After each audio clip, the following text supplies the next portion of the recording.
فواد کی گرفتاری، حماقت برداشت نہیں کی جائے گی، غیر ذمہ دارانہ زبان، آئینی اداروں کی توہین۔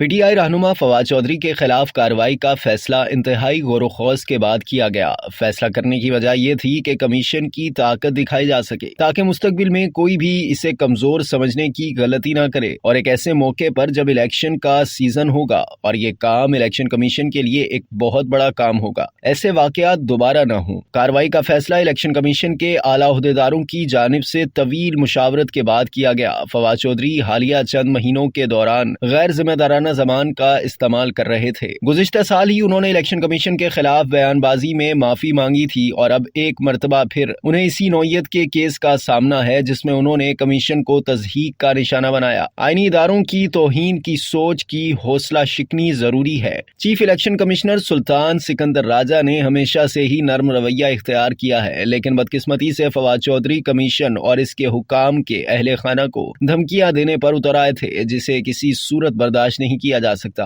ذرائع کا کہنا ہے کہ کیس اب قانون کے مطابق آگے بڑھے گا۔ کمیشن اپنا کام آئین و قانون کے مطابق کرنے کا سلسلہ جاری رکھے گا، اور اب ایک بات واضح ہو گئی ہے کہ مستقبل میں کوئی حماقت برداشت نہیں کی جائے گی۔